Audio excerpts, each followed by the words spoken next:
Welcome everybody to another SaltyChillersEntertainment podcast. This is Zero Darkness. Salt logic. Which numbers? Valentine. And today we'll be talking fan theories in video games. And to start off, we're going to start off with one that is a recent video game and that's a few months old, and that's Destiny 2's theories. This one is coming from the Curse of Osiris expansion. In the Curse of Osiris expansion, after you complete the expansion, there is a mission that you can do after you forge 5 weapons in the forge on Mercury. And this mission leads you to and discovers Saint 14. Now, Saint 14 is an Exo-Titan who is one of the best Titans that existed before our arrival in Destiny, before your story begins. And the reason why we come across and Saint 14 is because him and Osiris were friends and enemies at the same time. They were in disagreements on philosophy and how things should be done, but they were also respected each other for their accomplishments that they've done. So Osiris went into the Infinite Forest on Mercury, where he went and studied the Vex. The Vex in Destiny are the time-traveling machines that will run simulations to figure out where they could get a possible win, what has to happen for them to win and conquer everything. So Saint 14 knew that Osiris went to Mercury and went in pursuit of him, and Saint 14 enters into the Infinite Forest. Now, to put some perspective, in the Infinite Forest, time is different. What could be just seconds to the outside world could be minutes or hours or years in the Infinite Forest. So in this theory, as you complete this mission, you come across the grave or the tomb of Saint 14. Some people are speculating that this is the Saint 14. Other people are speculating that this is just a simulated Saint 14. Now, the YouTuber, my name is Bife, he believes that that is the legit grave of Saint 14 because, according to the lore, the Vex cannot perfectly simulate the light in Destiny where the Guardians use their powers. And what led to other speculations is that in the theory, this is where the theory comes in at. According to the weapons that you get, the Perfect Paradox Shotgun, it leads to this theory that we, as the Guardian, will eventually meet Saint 14. Because when we get this shotgun, you read the lore tab, Saint 14 is talking as if he already knows who we are in all the accomplishments that we've done, and we have the city the way that he's always imagined it. So whether he meets us in the future or we meet him in the past is where people are speculating and going nuts about. Because we get to meet a legendary Guardian who is hopefully better written and better delivered than how the fans felt from Osiris. Because Osiris felt like, oh, hi, I'm Osiris. Glad you're here, Guardian. So what are your thoughts on that, guys? The potential of maybe meeting Saint 14 and giving him the shotgun that he'll give back to us, because that's what happens in the lore is we give him the shotgun because we forged it out of our own will, and then he gives it back to us after he has supposedly been killed. That would be interesting. Wait.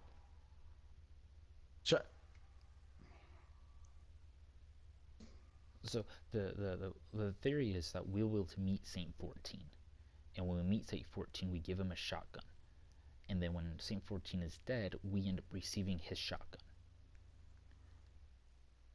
And the lore of Saint 14 of the shotgun tells us, hey, I met you, you're everything that I hoped that you were, and or you've made everything that I hoped that I wanted to happen to be, and that. And what are your thoughts on the theory of us potentially meeting Saint 14 in the future of Destiny? I can see it. Since that would be cool. That would be. I mean, just in general, meeting past Guardians who've done so much that had, like, an impact in some way, even though we don't physically see it because that was past or before our time. Uh, it's like, oh, hey, there's someone new. We get to learn some more things about them, and who they were, just what they've done. I'm trying to think of someone that we can be able to compare that to that is in the game neither or. Oh, what can I think? Well, Osiris was Jesus, I one can't. that we wanted to meet, and that, or just some of the different Iron Lords that would have been really neat to meet just because of the accomplishment. I mean, yeah, we met Lord Saladin, we know his story, but being able to meet the other Iron Lords would have been pretty awesome. Yeah. Well, actually, we did meet one. She was the Iron Banner host for a while in Destiny True. 2. Lady Efrity, I believe that's who it was. I Which don't is remember. interesting because I think there was a quest I think you had to do. Or something. No, you had to do something like that before you did Iron. I don't actually remember. No, it was a quest on for like the first time you did Iron Banner on a character. Somewhat.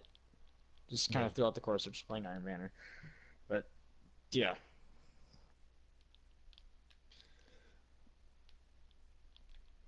and so that's the theories that we'll be able to meet just based on the evidence given in the lore tab.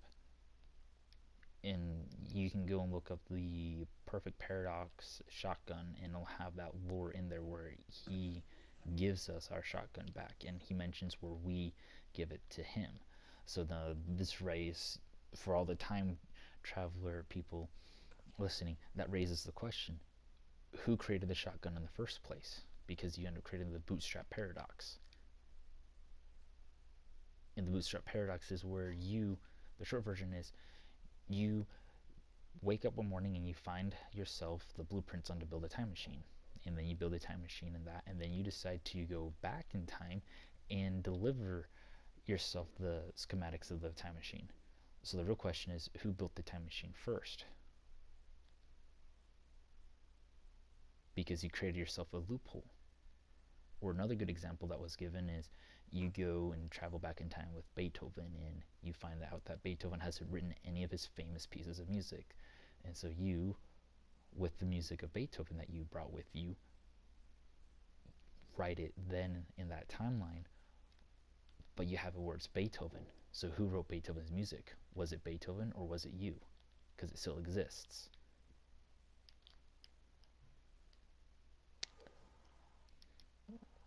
Hmm.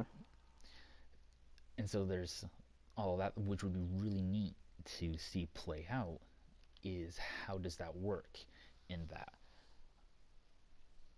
Do we create the shotgun and then give it to Saint 14, or is this just this endless cycle where Saint 14 gives it to us after he dies, then when we meet him, we then give it to him?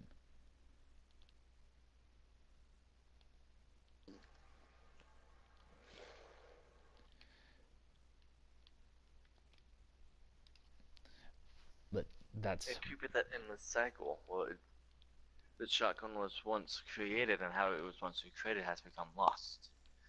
well, actually, in the That you, shotgun, it mentions the Cryptarchs, when they got it, mentioned how this was forged out of will.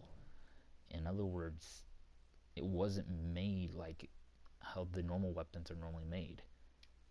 it was just there. It was made differently, and that's where it becomes interesting. If Bungie goes through with it, I want to see how we create the shotgun. What led us to do that?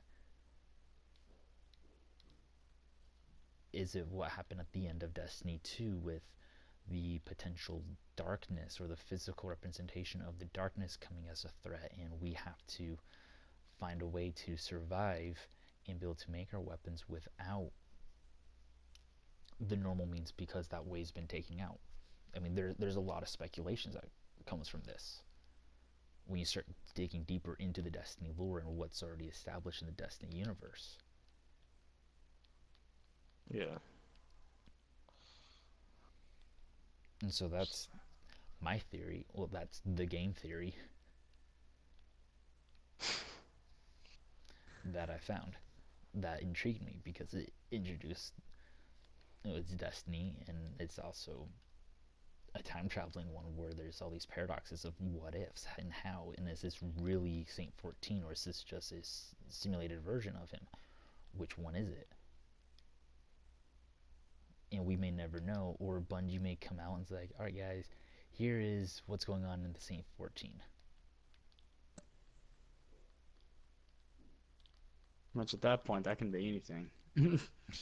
Knowing them and how they can, or how they'll do things. Anything's a possibility at this point. Yeah. Yeah. You just never know. There's many possibilities of what it could mean. Exactly. Well, if we know the weapon was forged in the Vex simulation, that's why it's different. Yeah, and that is true because they do state, Segura does state that just because it's simulation doesn't mean you still can't die in here. Oh, it's okay. Segura being the ghost to Osiris, for those who aren't very familiar with Destiny and the lore and everything in there.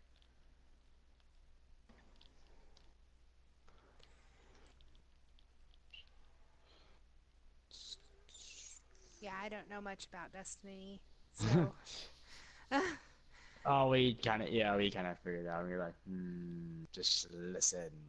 yeah. I'm listening to this part because I honestly don't know that much about Destiny.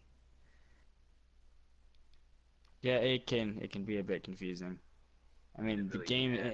inside the game doesn't specifically tell you, so you have to do like backstory and stuff on the lore to be able to understand things a little bit better. Right. Let's not get me started with the freaking Book of Sorrows and everything like that from D1. Sweet Jesus, that's something else on its own. And I would say that if you guys want to find out more of the lore of Destiny, My Name is Bife is a great guy to go look up. Yes, The he lore. is. I watched a lot of all that. Not necessarily just to kill time, but just because it was just interesting to go and listen to. And it's not something you have to watch either. I mean, you can, but for the most part, it's just gameplay while he's talking. Yeah. And so now, what game theory did Salt find, or the one that he was intrigued by?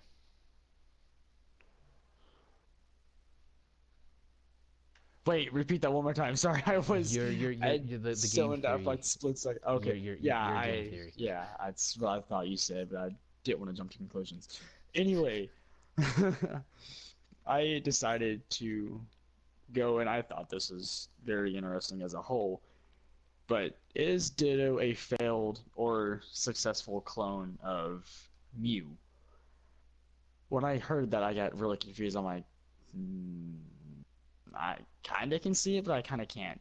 Well, anyway, some things that, I found interesting is, and some of these are just very minor details, and I'm probably just overthinking this, but if you look at Mew and Ditto, just their base default color through across, I don't want to say all the games and whatnot because I haven't really played all of them. Anyway, their colors are very similar or identical, except Ditto is a little more purplish while Mew is a little more pink. But if you look at their shiny color for a good part of the games, it is exactly the same, a lighter blue color. Coincidence or just how it is? I don't know. Another small little fact is they both weigh the exact same, 8.8 pounds or 4 kilograms.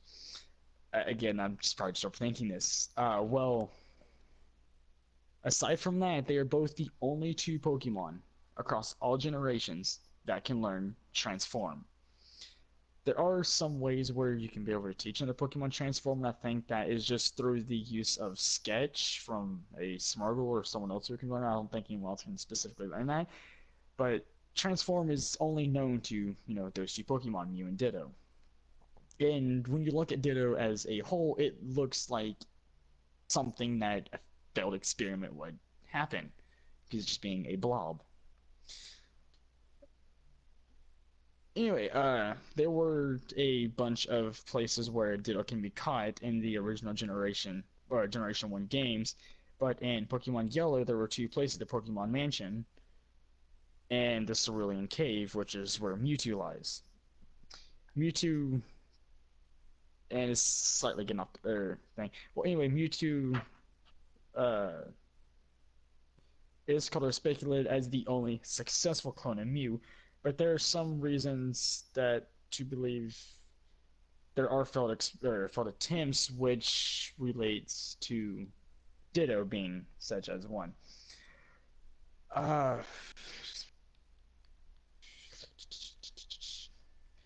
It's been let's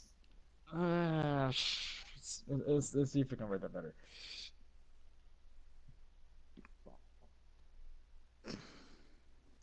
Okay, let me see if I can probably word this to make sense. Actually, I'll skip that off. Anyway, with as usual, Ditto is or can be considered a failed experiment, while Mewtwo is what scientists were aiming for. And I don't remember what Pokemon movie it was. I wish I remember the name of it. Anyway, toward the end and stuff like that, you were seeing clones of Pokemon trainers. I want to say that was the original Pokemon movie. Yeah, no, because I can't think of the actual name of it.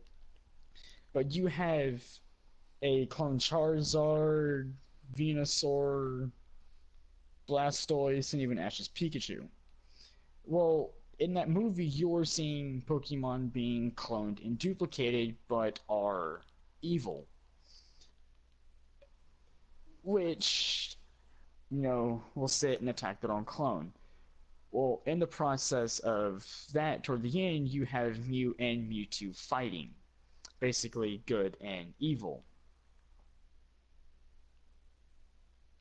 Talking about because in there you have both of them duking it out. And I think what you're getting at, you don't see a Ditto in there whatsoever. You see all the other Pokemon in there. You see the Charizard, you see the Venusaurs, you see the other Pikachu, but you don't see the Ditto. It's like you see the clones, but they all have some different marking, like a slightly different color that pretty much offsets that. Which, can make people believe that Mewtwo is a successful with quotes around that, but is that true? Yeah, and the name of the movie is Pokemon the first movie, Mewtwo Strikes Back.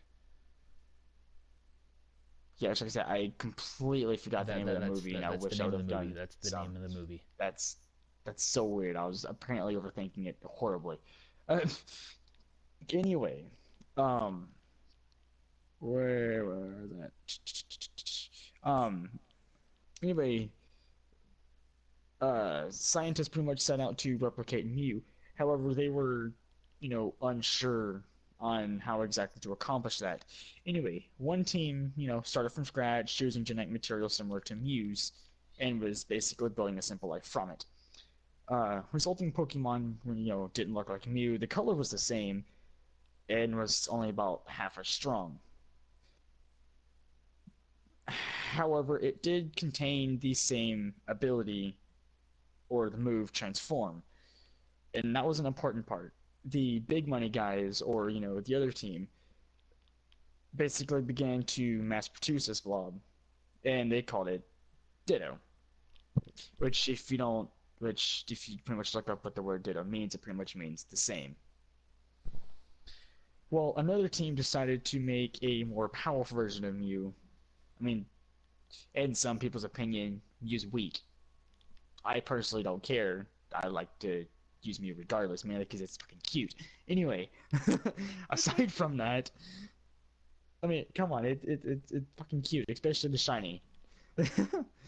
Well, the DNA used for Mew and a few other things, probably perhaps Alakazam's DNA or something very similar.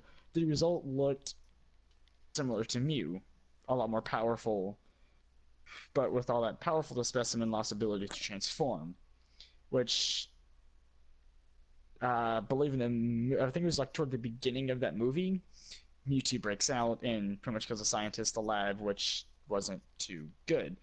Well, the project files were recovered, referred to the failed experiment as Mewtwo. But, which begs the question, is Ditto a failed or successful clone? And is Mewtwo a failed or successful clone? Now, I did do some, kind of other looking into, well, I want to say the game's devs or whatever. I don't, okay, where? Anyway, they had made a comment saying that that was not something that they planned or wasn't anything that they were going for. That the neat thing about Ditto is that the Pokemon that can change forms, but each Pokemon we create is its own unique element. So we just wanted to make sure that all individual life forms are their own, and that was said by Junichi Masuda. However the get a lot of names from across the way. Anyway, so it's not confirmed, or it's not like they planned that. Again, fan theories are just speculations of what people not really assume, but just come up with. It's just crazy because some people say yes it is or no it's not, but then again you look at Espeon, the psychic version of psychic evolution form of Eevee, and it's also pink. Again, the color and things may be just a coincidence. There was also another thing with the whole breeding issue. You can use Ditto as people refer to it, and excuse the language, as a pretty much. Anyway, people use Ditto as a way to breed with for eggs. You can't do that with Mew, despite the fact that Mew is also the other Pokemon that can transform. But that one went in depth, and it was a little strange in that conversation as a whole. You could almost say But that Ditto, Mew is a fertile Pokemon, so to speak, where Mew can't mate, whereas Ditto is a Pokemon that can mate. Thank you, because I was been trying to not really confused on how to put that, but yeah, it's weird, and again, it's quite interesting in my opinion. And again, I'm probably overthinking that with like the EDB small details in terms of the color, weight, and things like that. But now that I've kind of looked at this, I will probably never look at a Ditto the same because I'm always going to come to the mind as, oh, hey, it's a thing now. Huh. Yeah, it's strange. And it makes me want to actually go and sit and look at other theories that people came across with Pokemon gyms, and I find it quite interesting because I play a lot of the older ones a lot, but I've never even sat to realize this or think about it because I never paid that much detail to the text as a whole. Anyway, I'll leave it up to you, pretty much you guys to decide if Mew is a failed or a success, and is Mewtwo a failed or success in this whole crazy experiments of cloning. Well, I Who's to know. say, really? I think it's been confirmed or something along that line, but Mew has been. Most of the people consider it a failed experiment, and in order for people to keep releasing Ditto, I mean not Mew, Ditto as a failed experiment into the wild, we'll say. Yeah, and there's They like several of them too you can find. They actually, the lab that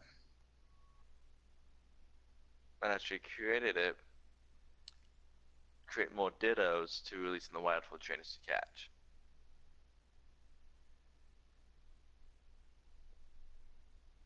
Hmm.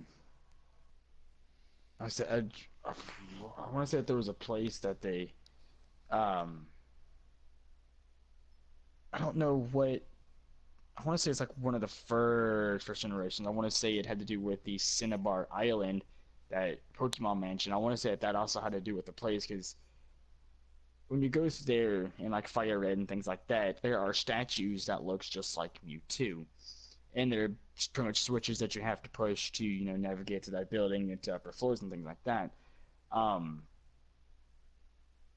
there was some things that related to that with this whole issue with the cloning process with Mewtwo and Ditto, or not necessarily the cloning process. Jesus Christ. Well, I'm just gonna say this. Um, it depends on what the objective of the experiment was.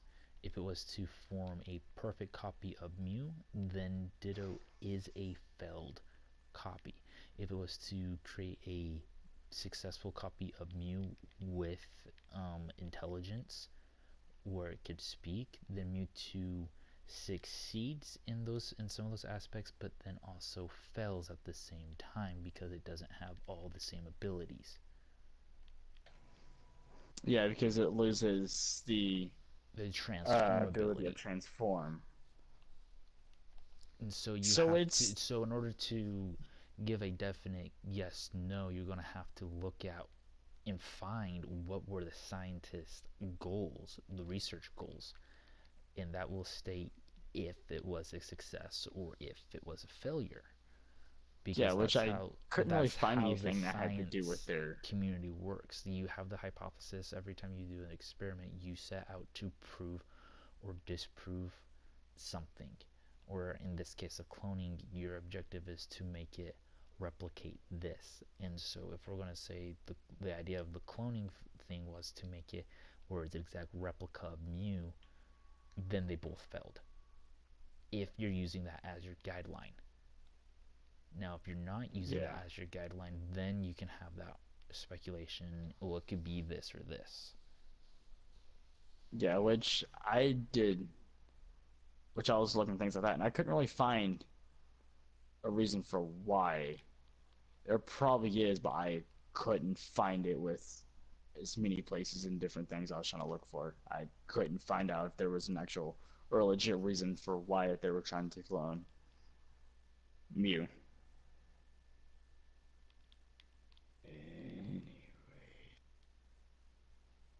But anyway, like with what Hero was saying, that's all with what they were trying to do with that whole thing. So, again, who's to say exactly if it's a clone or if it's a failure or a success? Again, that's all what the scientists were trying to do. Anyway, that's about all I have for my fan theory on that topic. All right, now we'll move on to Valentine and see what fan theory that she has brought to the table. Um, okay, so just a disclaimer, like I don't know everything about everything. So fan No one theories does. kind of intimidate me because I mean there's so many people who are so diehard like one way or the other that like it's just intimidating. Don't ask me why. I don't know. It just is. But I researched more about Zelda and like one of the big things I came across over and over again was that there was um that it's a tetraforce, which Triforce. means, Or Tetraforce. well, the tetraforce is the name that everybody calls the triforce, except that they believe that there's a fourth piece. Um, so it's a completely different like name for it, and a lot of people think it's because the Japanese culture like three is an unlucky number. So maybe the designers decided instead of like three, there would be four in the image, and that's why it's like taken away. Or where it came from was I I'm sorry, I'm trying to go through my I'm flustered. I'm trying to go through my research and everything, but they acknowledge that the Tetraforce is not the correct name for the Holy Triangle, but it just considers the fourth piece. Um, but in the first Legend of Zelda, there were only two pieces of the Triforce, not the third one, until the Adventures of Link.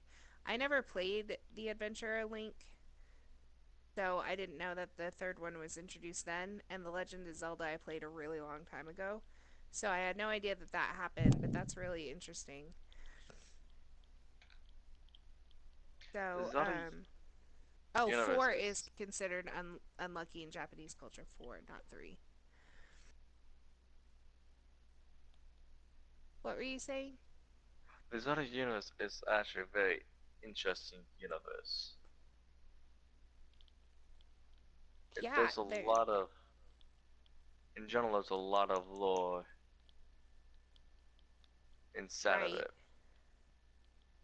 Well, I noticed, like, I remember mostly Twilight Princess because that was the latest one that I had played before, like, the new one, and that there's four light spirits.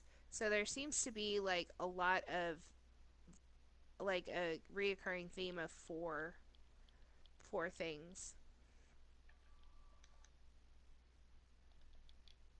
But Hmm. anyway, so that's one that I found. And then another one that I found was that Majora's Mask is about five stages of grief. I can see Um, that. how could you see that? Well, Well, Majora's Well, Mask um, depends on how you look at it. If you view Majora's Mask as a direct sequel to Ocarina of Time, and the fairy Navi is dead, that's another theory within itself. that's another theory in of itself. Right, But if we assume that theory is true, I and guess remember, I could give a quick. Link and Navi were close, and Link just lost pretty much his best friend and his only right. friend. And so you can, and if you, and I think that'll help us look through Majora's Mask with that five stages of grief,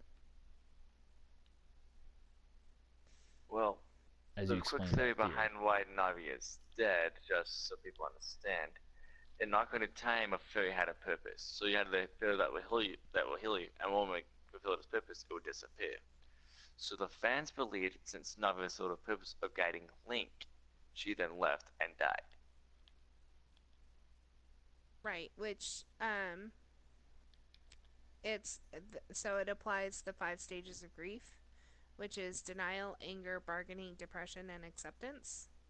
And a lot of people say at the very end that like the acceptance is the last thing, and it does link to Navi dying.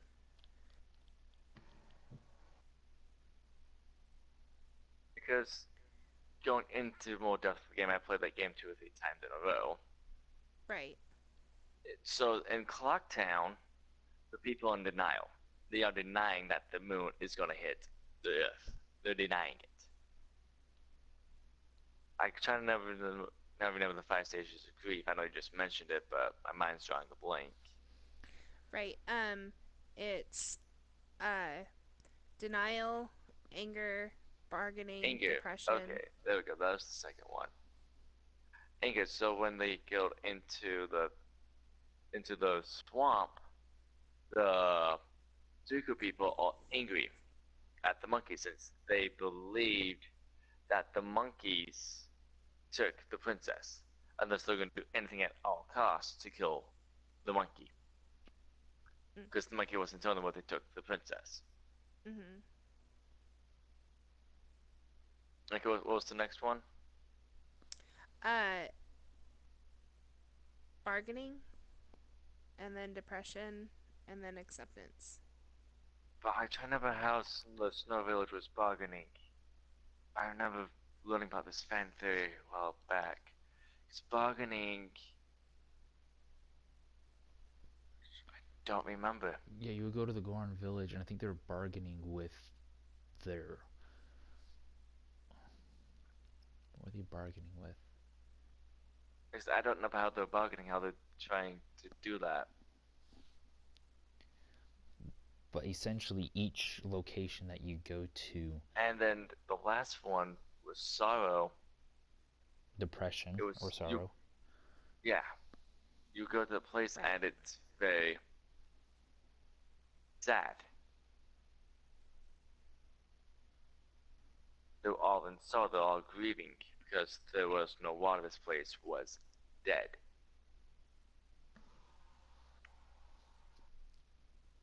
Thus, they were Right. all in sorrow.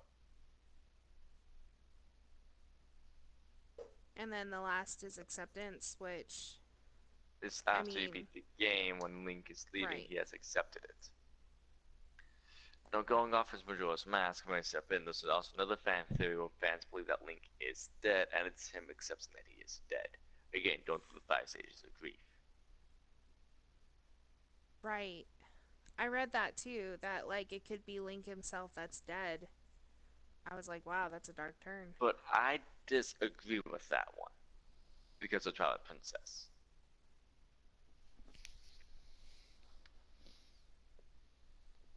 I My really main felt reason. like. Go ahead. Oh no, go ahead. Go ahead. Because my main reason why is like, there's a teacher inside of Twilight Princess who teaches Link secret moves, and that is known to be the Link from Ocarina of Time. So if Link in Majora's Mask is dead, then how was he so big in that suit of armor in Twilight Princess? We know that he died in the Lost Woods, because that's the only way he could be there, be in that suit of armor. And that's why I disagree with that. Well, you would also have to Because take into that armor consideration. is a lot taller than the kid, than the Link in Majora's Mask. So, what do you think about the theory that Majora's Mask was made by the Twilight Princess villains? Because that was said over and over again, too. I actually don't know that theory. Oh. I really haven't played much of any of the Zelda games, so I can't particularly throw my input on any of this. You're me with Destiny and all that. I was like, I'll just be silent now. But yeah, like some people say that the creators of the masks were actually the Twilight Princess villains, but Twilight Princess came out a whole lot later than Majora's Mask, so I don't understand how that could be very plausible. This is Because what I there's was so going to go many on to years. next. It's the there's this whole timeline, and each Zelda game fits into a timeline, and each Zelda game depends on what happens where in one Zelda game.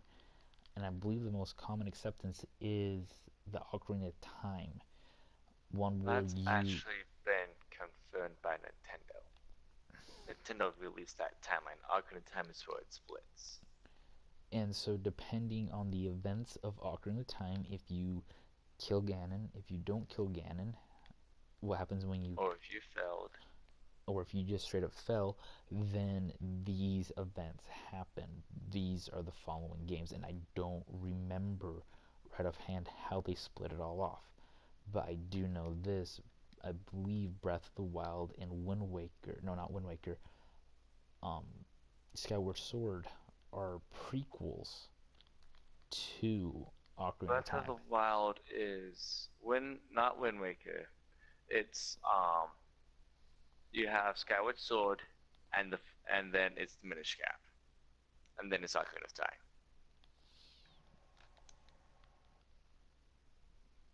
So Ocarina of Time is the last one? Ocarina of Time is the And then it third splits. game in the timeline, And then it it splits. splits Okay. into all the variants. that happens, and Which then so you have Majora's Mask, Wind Waker, and then Link to the Past. I want to say Start the Timeline. I may be wrong, but that I fan want to say that's theory how it rolls. would then be incorrect, saying that the villains of Twilight Princess made the masks for Majora's Mask if, and this is an if, the timeline is, if Majora's Mask happens before Twilight Princess, and if that's the case, then that is not a true theory. Right. Because how could they make it and then put it before? Without a Temple of Time. Right. Because Majora's Mask, there is nowhere in there a Temple of Time, but the only way you travel in time and through time in Majora's Mask And is considering the Song also of Time. you have the Ocarina of Time. You have, exactly. The Ocarina of Time and the Song of Time are the only things that allowed Link to travel in time in Majora's Mask, and that was the only thing that allowed you to travel back and forth in the two timelines in Ocarina of Time as well. Specifically, those 2 points of time in Ocarina of Time at the Temple of Time with the Master Sword. You know, it's funny, when I was researching all of this, I was like, yeah, Zelda. Zelda's a pretty cut and dry fan theory fan theory subject, and I remember playing and being like, man, I love Zelda. Like, it was one of my favorite games, but like then researching, I was like, I don't remember that. I don't remember that. Oh, I remember that, but I don't remember that. It's been Yeah, so long. those I really need to get an emulator. I hear Go that. emulators. Or something. I need to get the games or something and play I again would because love, it's been so long. I would love to get an I've been emulator and playing go Breath back of the and Wild, play. and that there's a lot of speculations in that with the fans.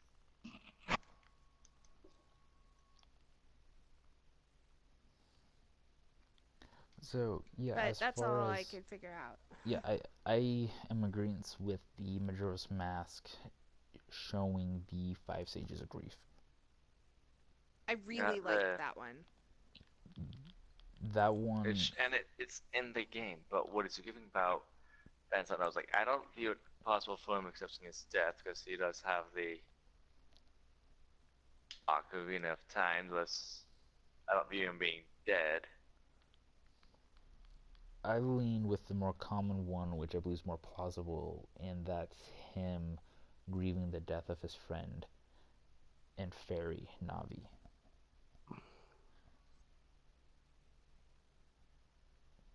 Because up until Navi, he was an outcast in Ocarina of Time. No one in his village wanted to deal with him because he was fairyless. Yep. Aww. And later in the game, still not picked on him. Wish you could see him again to apologize. Weird. Yeah, and you think you're just playing a child's Sorry. game. There's a lot of deeper meanings inside of the games. There's a lot of There's a lot of dark things in games where you don't think it's like, Right. wow. Oh yeah, Not everything is as it seems. yeah. You can even take Destiny for example. It's not as all about hope as we think it is. Because even Ocarina of Time, there's a meaning behind that. And I could talk about Zelda theories all day long because I understand Zelda. I'm so glad. That's why I've been able to help you out. Thank you. Because there's a lot, and like I said, that's just one Zelda game. Because I'm been playing Breath of the Wild. I'm trying to get more into the lore in that game because it's sort of intrigues me and all that stuff of what is all plausible and what can all happen. Because there's one theory about how Link would marry probably Mipha, and other people argued no, Link would probably end up marrying, probably going to marry Zelda because Zelda's alive and Mipha is dead. But there's different facts inside of the game that points to Mifa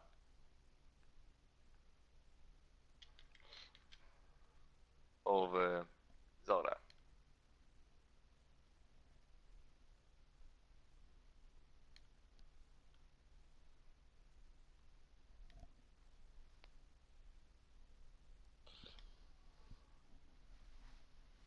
Did you ask me a question? What do you want the question to ask about? No, he didn't ask you a question. I Okay, think it there was was the a last lot of thing that kind of, silence. So usually when there's a lot of silence, I've missed there's usually something. a question. Don't worry, I think I kind of missed something myself, but yeah, I'm also that's playing a nothing game new. that requires a lot of focus. Not necessarily. I mean, I'm just it's autopilot, so to speak. Yeah, autopilot. All right. I get to listening, but then I just kind of just listen, but don't start talking anymore, Well, I think Rich also which covered makes his me a fan good listener. theory. Yeah, I think Rich also covered his fan theory as well with the Zelda and explaining the Navi and going through, and also the Breath of the Wild as Going well. through I- the motion. And so, do you have anything else you want to add, or any other? Or do you have any other theories you want to talk about, Rich? No, I really don't. I should have done more research about Breath of the Wild and see what theories are out there since the game is still young and see what theories are out there and still under construction. The game's been out for close to a year now, so I don't want to classify it It's as been young out anymore. for a year. Been out for a year. Well, The when you Switch look is at everything too else old. that we were talking about in terms of Zelda games, it's just, Yeah, I'd still consider the child probably. yeah, that one's still a child, but yeah, these are just some of the different fan theories that we research in on video games, and we're planning on continuing this throughout this month of March on other fan theories as well. And if you have fan theories on topics, whether it be in books or in movies or in TV shows, let us know in the comments below. And if you want us to come back and cover topics again of fan theories, let us know in the comments below. And as always, if you enjoyed this video, hit that like. If you want to hear more about this stuff, hit that like as well. And if you would be kind enough to hit that subscribe and comment, that would be much appreciated. And also feel free to share with your friends.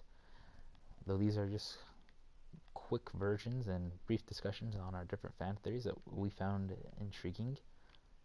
And let us know of your thoughts below, and if you have any favorite fan theories of yourself, feel free to let us know too. And so, this is Hero Darkness. Solid logic. Mission numbers. Valentine.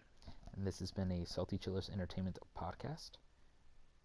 And as always, stay salty.